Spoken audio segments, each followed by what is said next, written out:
Hello, welcome everyone to another Energy Unleashed podcast. My name is Suzanne Worthley and I'm with my co-host Kim Hess. Hey Kim.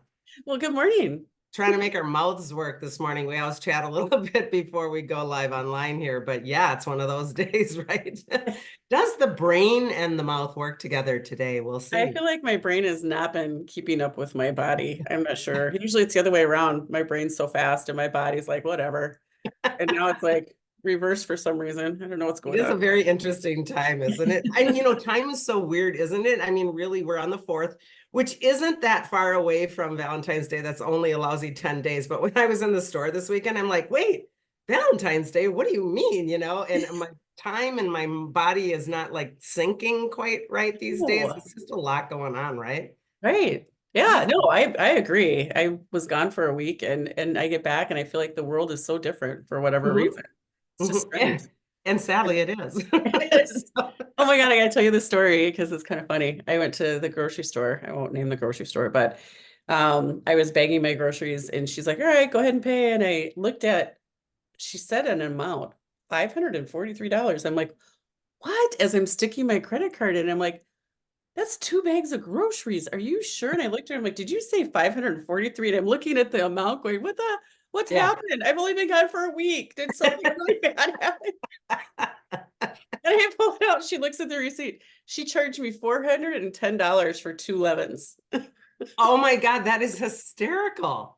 I thought I was gonna throw up. I really thought the price of groceries like would Yeah. like Gone through the roof in a week. right. And the poor lady behind me is like, she's an older lady. And she's like, Oh my like, what goodness. is happening? It does feel like $500 for 2 bags of groceries these days, though, doesn't it? So Yeah, it expensive right is. now, just for basic stuff. Yeah, it's a little hard. And the thing that we were chatting about as a family the other night is once we pay it, rarely does it go backwards. I No. mean, once you pay Oh, X amount for something, it's not like the retailer, vendor, wholesaler, whatever's going to go, oh, we'll just bring that price down, and yeah. Yeah.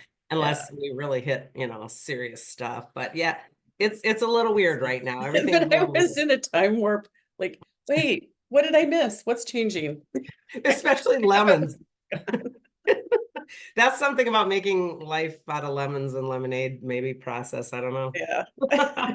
Well, we usually talk about actual client cases here, and I don't tell Kim a whole lot beforehand so that she can act accordingly. And I think that this is something that we have talked about in a lot of different podcasts and or teachings and or I write about it a lot in my book. This is cords. And we all have cords. And I think when we talk about cords, people are a little confused, like, what is a cord?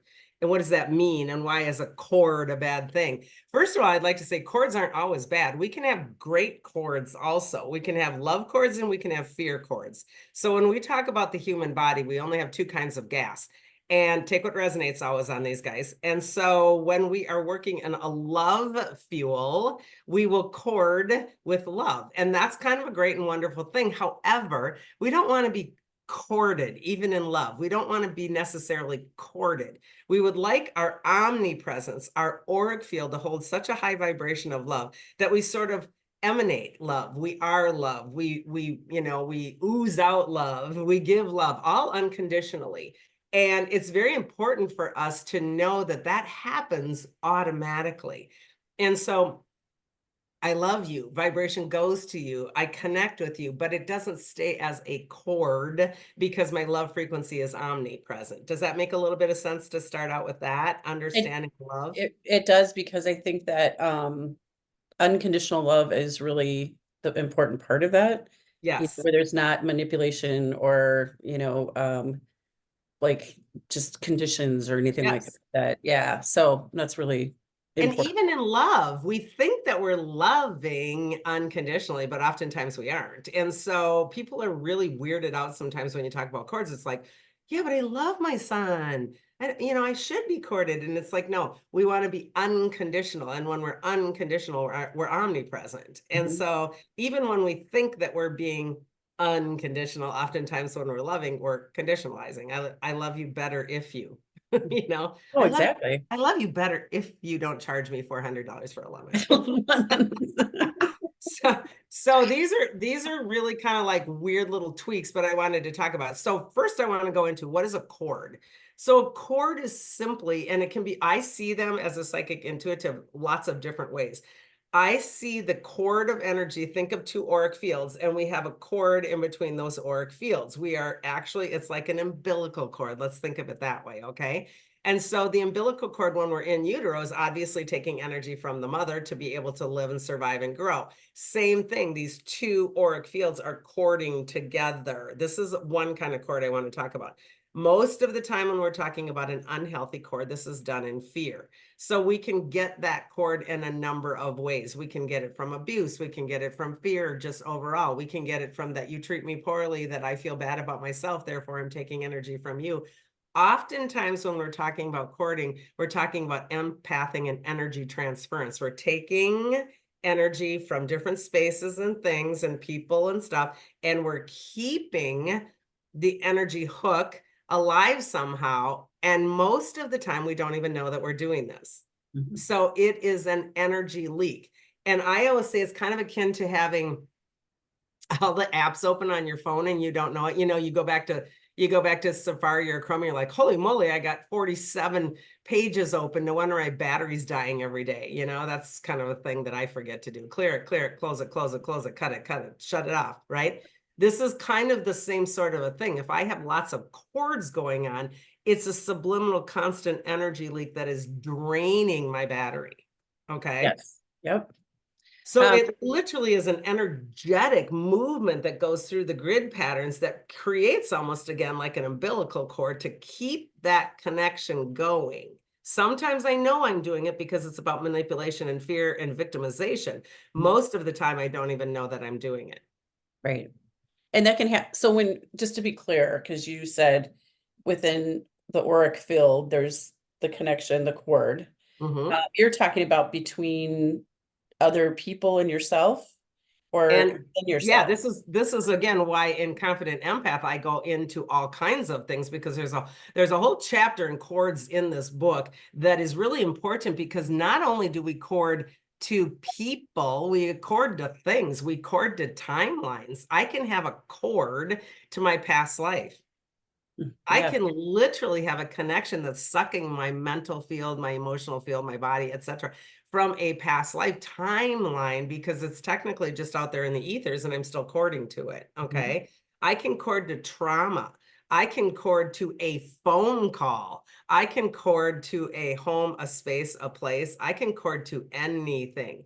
And this is really important for us because we sometimes know that we're doing this, though, too. We sometimes know, I don't want to let go of that. I was sad or abused, and I still run my victim program. So I'm just cording to that and filling that all the time. So we're giving it more fuel sometimes as well. So no, it is to everything. And remember, I can cord per my field, meaning I can cord in a physical way, like I can have exhaustion, or I can feel the trauma, or I can whatever. So it's a physical cord, or I can have an emotional cord. Oh my goodness, I'm still, sad or whatever. And I can have a mental cord. This isn't a really like a narcissistic gaslight or abuse cord. I'm on my hamster wheel corded. And this is huge, by the way. And I can also have really basically a spiritual cord, which means I can go anywhere in the ethers. So they're all vulnerable to cording. And sometimes it goes through many of them, if not all of them at the same time, and really twists us up. I see cords can be like a serious umbilical cord kind of a look, but I can also see them very much like twisted, like a licorice. Yeah. That's what I find that in different healing modalities is that ancient ones are like very twisted inside of your body that Yep. come forward. So And seems like there's continually more and more past life or whatever that will be shown at different times that need to be released or cut. well, and you brought up a really good point here. they cord within you as well. It's not just to your field. So they Mhm. cord right inside of your body. And a lot of times I will find cords in the client that are just their own cords. So this is another step. Say that my power in my solar plexus down here in my mid body is affected because I never got to speak my truth as a child. So these two will be corded. Or let's say, I never got to be heard or seen by my father. And so it will go from my neck on one side all the way down to the back of my right hip. I mean, we will cord within ourselves, and oftentimes these get really gnarly and twisty as well. And Kim, they can literally change our blueprints. So I can, if I'm the one that is doing this to my hip, I can almost have this going on in my physical form because it's in my Absolutely. blueprint. Right. I had hip knee stuff for, and I still do often, but it was really there was a cord involved in all of that, and the relief once that cord was cut that I didn't know I had. And Mm-hmm, it was a this lifetime cord, mm-hmm, mm-hmm. but once that was cut, it was amazing how much that freed up, my Mobility. body function in Yeah, that area. mobility even. Yeah. Yeah. Yeah. It was great. It was in Was that one just, can I ask, was that one just a physical cord or did it do more? Mental, it emotional? was physical and emotional. Okay. And so when it triggered, would you kind of like feel the thing and then have an emotion automatically? Yeah. Yeah. That situation, definitely. And the better you got at it, were you able to discern that wasn't your emotion? Yeah. So I could cut immediately, be like, nope, nope. That's Cut awesome. cut it, cut it, cut it. Yeah. Do, That's probably the may, most prevalent one. may I ask also if it came back and came back, or did it, once you got rid of it, it was gone? Um, you know, I could feel a trigger, and it didn't mean that that cord came back, but it meant I needed to be aware that there was still that emotional, well, I guess mental thought pattern that I had to acknowledge. Right, And then, oh, and when you know it, you can take that step back and right. say, yep, I'm I'm not going there. Yeah. Okay, so what did you just do with your hands? Because we're going to move into Oh, that. cutting the cords, Yep. cut So the them chopping, physically. the chopping motion, and it can be a hard chop. It can just be like Kim's doing it. The chopping motion is the most common way to just think of that cord being there and you're cutting it like an octopus's leg, you're cutting it off, right? So it isn't strangling and contorting around. And so that chop motion is a very common one. And I do that a lot. You can do anything. There is no right or wrong with cords. But it has to be intentional. I mean, this is the whole Yeah, point. It's intention, right? right, So we can intentionally cut a cord. We can see it burning. We can see something coming and taking it. We can do anything with our creative imagination. So there isn't like a rule, but there has to be intention involved or else it isn't happening. I mean, that's the basis of it, right? right. When I leave, a lot of times I wrote in the book that when I leave like places like Walmart, I'm doing a lot of this, and it's just, I just, I'm looking around going, I'm leaving the lights, I'm leaving the overabundance, I'm leaving all the garbage fighting going on around me, and I'm leaving the screaming kid, I mean, it's Yeah, like, yeah.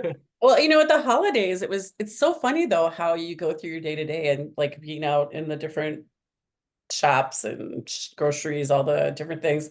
I'm like, why am I so dragging? But I Mhm. totally, usually it's kind of automatic, like you just make and you're Yep, on your way. And then you forget.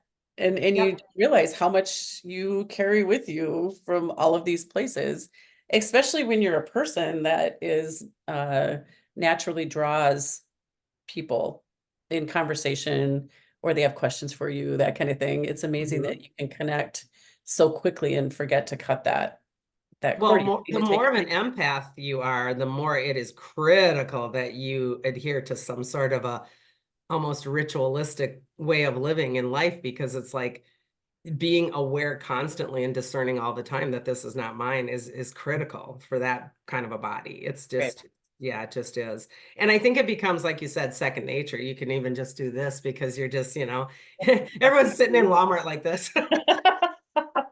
So it's very it's very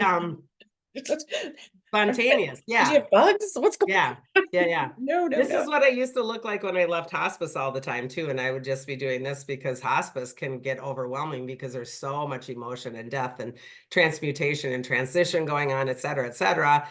The other thing that I wrote about in my book is that I love just when I would leave hospice, I would roll down all my windows, like all my windows, and it would just Yeah. be air, air, air, air, air, because I love air. And air would make it feel like everything was just getting sucked out. Sometimes people will use like their shower, for example, Mhm. and just know that I'm just washing, washing, washing, and I'm just washing away the cords. And so this is only bound by your, creativity. It's just there isn't a right and a wrong. I Yeah. do want to point out that the ability of energy to intrude on you can come from really strange spaces. I wrote about one time also that I was at a gal's house doing a haunted tour Mhm. with a class, and this gal that owned the house was telling some stories about a very manipulative dark energy worker. And the audience or the class or whatever was sitting there listening to her. And I was in the back and standing next to a friend, and I'm in the back, and I'm like, oh my gosh, oh my gosh. And I could feel that entity of that dark energy coming into her kitchen. And it was just like, and again, this was a weird cord. We didn't have an interaction with them, but the cord came to find us. It was very interesting. And it was sort of coming into the kitchen and wrapping around this group. And I'm in the back automatically just listening, and my hands are going nuts. My hands are going nuts. And my girlfriend that's with me doing it, she smacks me and she goes, "Look at your hands. What are you doing?" And I'm like, "Oh my God, that's so funny." And I didn't even know that I was, cutting everybody in the room, and I'm in the back just like this. And it's because I'm a worker and I could feel that, and they were in harm's way. And I'm like, oh no, no, this is just not acceptable. So that was one kind I wrote about. And then there was another gal that I had come in contact with that was a complete state or more away from me. And I had had a very bad interaction with this dark energy person. And she was pissed as hell at me regarding some business things that didn't come to fruition because I didn't choose to work with her energy. And she was mad. And she would shoot these like it almost felt snake-like, and it would come in. It was almost like well, it was evil basically is what it is, and it comes in, it comes like that, and I would be having a normal day, and this went on for quite some time period, and I would be having a normal day, just maybe I'm doing the dishes, and all of a sudden I'm like, what is that? And the hairs would go up, and I'm like, oh no. And at first I'm like, I had no idea what was going on, and then the more I tapped into it, I'm like, oh no, that's her. And I was getting literally vampired, psychic attacked by cords that she would shoot out because she was this really manipulative, evil person. This stuff's real. It doesn't happen to everybody, but it was really an odd thing. And I got very diligent about absolutely not, this is not acceptable, and started locking down my room and was diligent and bouncing it back. And I'm like, nope, no, no, no. So that's well beyond just cutting a cord that maybe I had from a fight, I mean, that's a bigger deal. And these are things that do happen to people, not often, but they do happen. So I'm just throwing that out there for anybody that thinks they're nuts if they're feeling that something's coming and interpenetrating. So then it's bigger. It's like, get some help, lock your room down, lock your home down, et cetera, et cetera. So Yeah, well, talk about, because here's my thing that I still, as an empath, I will have dreams about things happening, or a good example is when Lahaina burned. I didn't realize I was so connected from the consciousness level, I think, that of all of the trauma. And I was carrying that around with me, and I had no idea. I was just so sad. I yeah, just couldn't figure out, and I knew it wasn't mine, but I wasn't understanding, what it was. And I didn't immediately say, oh gosh, that's not mine. And I kept thinking it's not mine, right. but I was not able to release that very easily. So let's tell the audience or listeners, if they don't know you so well, why was Lahaina important to you? We go to Hawaii quite often, Every and every or year. No. almost every year, yeah. And I've had a very strong connection with the water Mhm. in that area. Maui is a very feminine island that is, part of the ley line structure. Yep. And I didn't know that for years, but I could never figure out why I just need to be by the water there or have my feet in that water. And then very connected to the whales. I think the whale is definitely one of my spirit animals for sure. So Uh, again, it's your primary fuel source. Out mhm, of Earth, Wind, Water, Fire, Ether, Kim's right, primary fuel source to fill her soul. Like you're getting the premium gases when you're around water, especially large bodies with those animals in it. So those right. mammals in it. And So fire is definitely an element that I have had to work really hard to be more comfortable with. yep. Right? Yeah. So you have this situation where people are escaping into the water, people have died in that water. Mhm. And then you've got the fire that created this, you know, whole situation. And so I think, you look at those two fuels, how I've been working through the fear that I have of fire for whatever reason, Yep. and then working with my water element. So Right. yeah. So this will do a lot of different things for somebody like a Kim or anybody out there that's resonating with this. So what oftentimes will happen is this will trigger memories, whether you were in Atlantis or Lemuria or not. It will trigger that elemental remembering that trauma, that really awful cataclysm, that kind of things like that will trigger in bigger memories. This will go into the ethers. It can pick up into the what we would call the collective feel. So collectively, everybody's sphere on this goes into the pool of the 4D collective consciousness. And you tap into that and get corded into that. And this comes from our heart space, Mhm. right? Our collective field is 4D in our heart space in our body. So our heart space goes out to them. Me as a human who does big work empathetically, meaning you, not me. Chords to that was bad. Chords to the sadness and the bigness of that, all of that maternal energy that you have to hold that space for all those dying people, et cetera, et cetera. So you're creating this chord in this instance by going into that field and holding all of that sad space. So it can be past life here, it can be earth connection itself, literally going to the oceans in the earth plane of it, and collective consciousness. So you're courting in a multitude of ways, which will exhaust you. And I Okay. remember during this time, you were literally physically exhausted and emotionally. Your whole face just was like, whoom. And Mhm. it is work to get rid of that stuff. That most important is to feel the feel and then send it out, like how I write about in the later chapters in our book here is that it's important to get that sadness up into the ethers of the God source. It's important to let me feel it on behalf of these horrendous things that are happening, but then get it out of my body so that I don't own it and get sick further. So this Right. is how we cut those cords. We cut that and we send that messaging, that feel center, that storyline, etc., up to God source so that it belongs in the Akash. Mhm. But we can definitely cord to it and keep it. Think how many people corded to 9/11 forever. Mm. And a Mhm. chord can be rebooted in a heartbeat by media, don't forget, Oh, because every year when we come up upon really big things with 9/11 and they start to show everything, people will trigger again. And it's like, okay, I might have got rid of this chord, but like you said, it's still in my mental field. So it's important for us to notice that I'm re-triggering again, which means I'm still corded on another level. yeah. Yeah. And I needed help around that connection. Yep. Yep. It was just so intense for me that I'm sure I've done it in the past and didn't know it and just kept motoring along, but this one was big and I knew that it wasn't mine, Well, and trauma and cataclysm is very, very difficult, especially for past life knowing or past life connections. And Earth itself is very triggering also.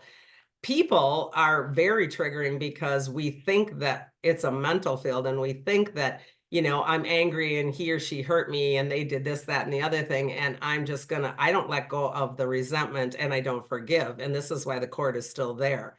The non release of the emotion needs to come from the person that is concerned about letting go of the cord. I get to forgive. I don't necessarily have to forgive the action, but I forgive the being, the essence, the story, the soul contract, etc. I forgive all of those things because my intolerance of that thing that happened, that trauma that happened, is what's feeding and feeding and feeding that constant cord. And it's ridiculous. And people do not understand things like I have all his or her emails, divorce situations. I have them all on my phone. Look, I have this. I've had people come in and I want you to read this. And I'm like, absolutely not. I will never read someone's banter because that's something that I can lock into then. These are really detrimental things for courting. If I have to have that for maybe say a legal purpose, put it somewhere on a flash drive and get rid of it and tuck it away with a blessing around it. Do not leave that on your computer and your phone, because again, this is a negative and it becomes tentacly and it almost becomes like that, I said, that gross spidery kind of,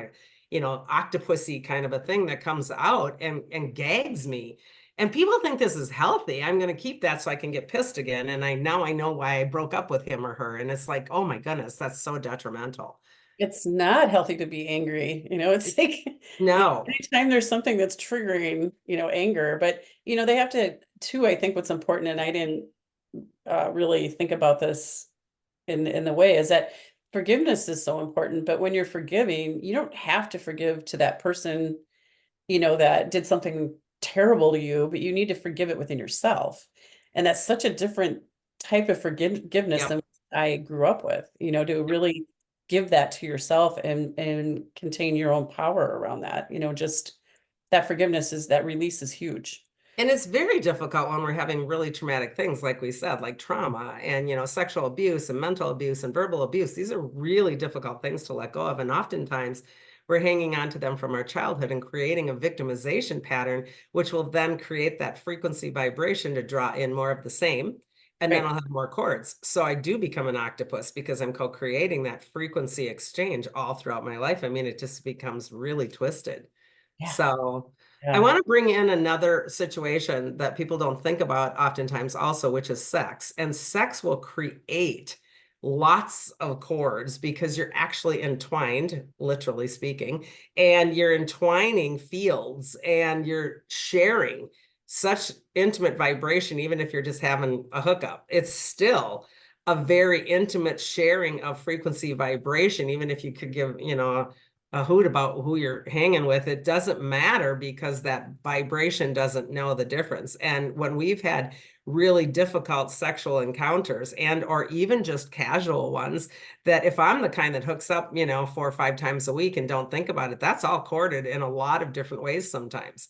Even if I'm just not putting in any love to it, there's a manipulation somehow in there because I still am feeding a victim program, or I'm feeding a non-worth program, or I'm feeding some kind of a misalignment. And I'm not judging anybody's sex life. That's not what I'm trying to do here. But if I'm just using and taking instead of really bonding, the energy thinks I'm bonding, and yet it's misaligned and it's kind of off. And so lots and lots of casual sex can create lots and lots of unknown chords. Does that make sense? Did I make Well, sense of it that? does, because when you start to realize that your energy fields go out and you're in each other's energy field, Mm-hmm. you're going to take something and a connection away with that. Like, it's Mm-hmm. just like leaving the store. If somebody comes up next to me, that's the cord. Yep. There's some kind of connection there, and it's like, yeah, I need Yep. to let that go. It's not mine. Most of the time, these connection cords and things, like you said, the guy comes up next to me. We do cord everything a lot, but those dissipate. They Yeah, dissipate very quickly, automatically. It's just a thing. But what I'm maybe not making too clear on the sexual thing is there's a belief system underneath it on my worth in the first place that one wants to look at.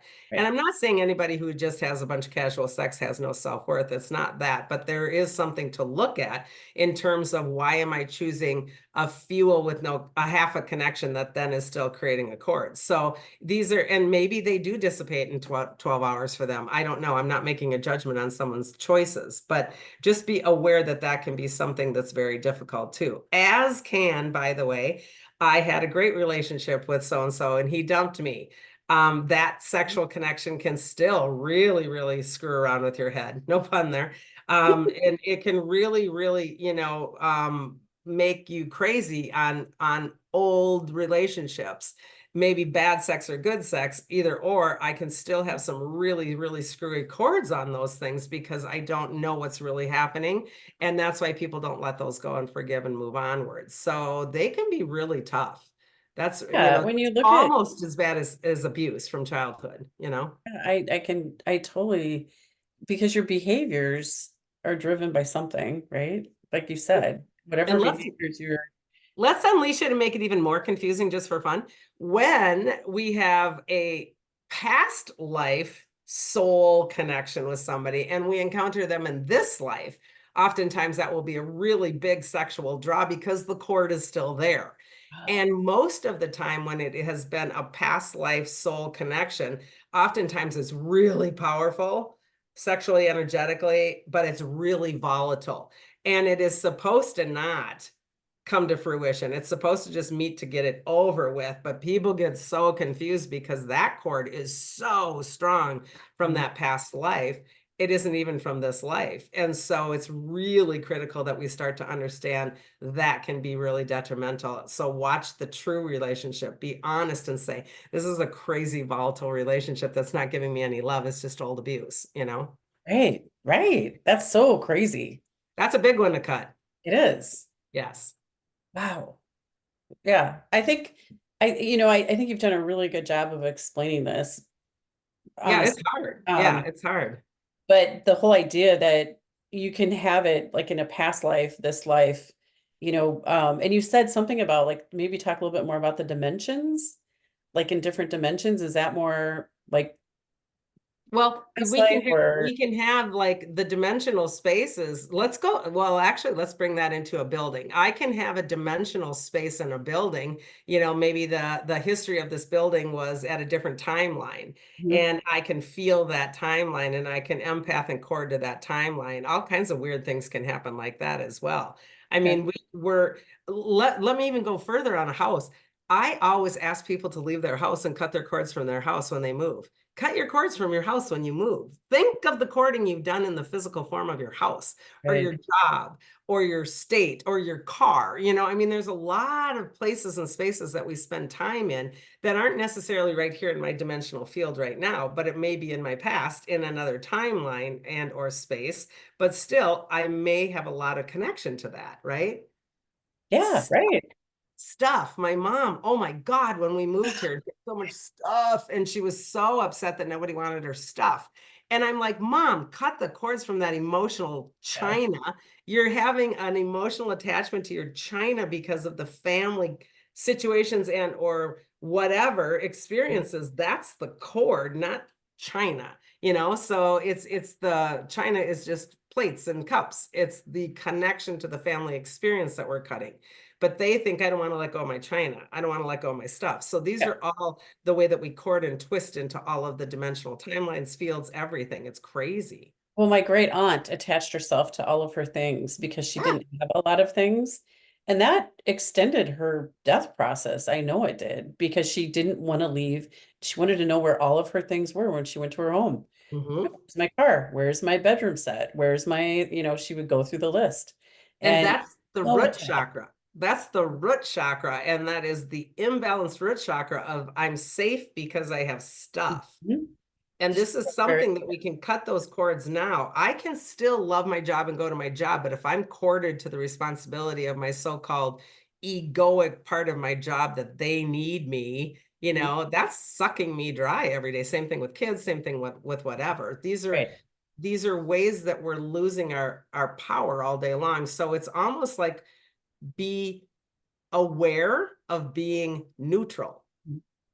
You know, yeah, I love that, but it's just a thing. Or yeah, I do that, but it's just a job. You know, these are neutralizations are really important for us to not be connected. Again, think of an octopus. It's like lots of twisting legs everywhere and arms and, you know, it's a lot. And body scanning is very important. In the book, there's a whole meditation on you know, cords and cutting cords and watching that, and you can seriously just sit with your body and feel, oh my God, I'm so tight here.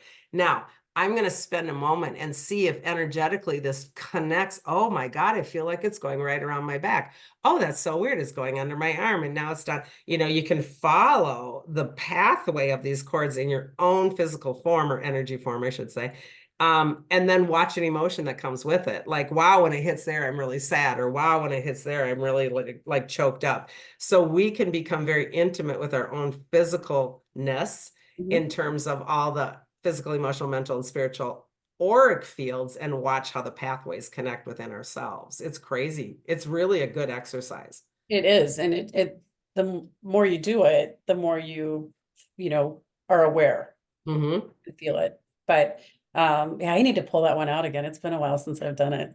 And when I work on couples, Kim, oftentimes if I do a couples session, I will see cords run, for example, from the husband. I'm just making this up, but the husband's throat to the wife's belly, Mhm. or, whatever. I mean, it will always be different, but I mean, they will cord between themselves, which will then tell me, if it's going from the husband's throat to her power center, her power will shut down his voice or whatever. So you can follow the pathways even between people to see right in an energy session who's overloading or being sucked dry by what, and it's a map. Yeah, I can totally see that. I mean, I look at in relationship with my husband, our a lot has changed because I've cut cords, that I didn't realize, and some of them were very controlling, Mm-hmm. because I needed to be in charge of everything all the time to make sure everybody did what they needed to do. Mm-hmm. That's, yeah, it Well, and makes let's talk sense. about even a physical corporate meeting, the Mhm. kind of ass boss comes in and all of a sudden everybody's auric field goes like this because he's coming in like a big, huge octopus. I'm going to control the crap out of this meeting by shoving a tentacle onto everybody and shutting you down during it so I get my way. I mean, this stuff happens all the All time, the time. Yeah, right? yeah. And It took so me even, years to cut the cords with a person that I worked with. yeah, Oh my yeah. God. He accidentally called me once and his name came up on the phone and I'm like, what's happening? And I'm like, wow, wow, I thought I was over this, you That's a know, lot. and had Yeah. to like take that step back and be, nope, nope, nope, nope, nope. Yep. Wow. Cut the cords. Interesting. Yeah, Yeah. that's Yeah. really And good. it felt very emotional, because of the situation with him. But Mhm. yeah, yeah, still, And watch those large audiences too. When you're in spaces and places where there's a lot of people or there's a lot of energy. I remember I went to, with my sister, we went to the museum. I don't even remember which one, but that had the King Tut. oh, It had the King Tut displays and all this. I mean, that was just coming out of the woodwork and coming again like a snake. I mean, you talk about dimensions and timelines. It just was coming out of artifacts. I would stand by an artifact and immediately just, this is so detrimental. And if you're not highly sensitively aware of what you're empathing, you're yeah. taking that crap home. And sometimes you're taking home some really timeline negative things. We Hmm. don't know. I mean, think of that. Yeah. Yeah, but it Yeah, just makes sense. Like that the was a things, like when you hell bring of a hard. things, That was me and Lisa were walking through that thing. We looked like, like what's wrong with those ladies? yeah, it was a bad one. I mean, we were real, it was bad. And I remember one of the things that was the worst one was actually I think it was jewelry. I think like, Oh how yeah. they wore so much jewelry here, like breastplates or whatever. And I was by that case and I mean, I just became that thing. It was crazy. So Do you these think it was because, like in that situation, it should not have been disturbed and moved around like it is? Like, I mean, that that's around. yeah, I sometimes think that's why I don't think when we go and find our so-called history and unearth it, I think that's very good either. I sort of get that. Like, Yeah. leave me alone. You're screwing with me, now I'll screw with you. Right. Right. Yeah, Yeah. because it is No. consciousness, right? It's an extension of consciousness. I kind of feel that same way sometimes. But yeah, grave robbers, I often wonder, how'd that work out for you, Yeah. No. So this, yeah, I mean, we have such an unseen hidden world that we're not aware of in terms of energy. We don't know. So being really responsible for your own auric field is what this comes down to.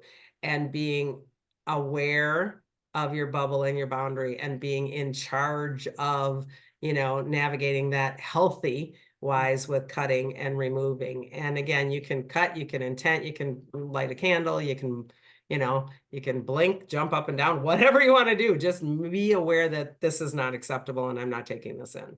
Yeah. Yeah. Yeah. It's so Cool. important. Oh my goodness. This is a Yeah. good one.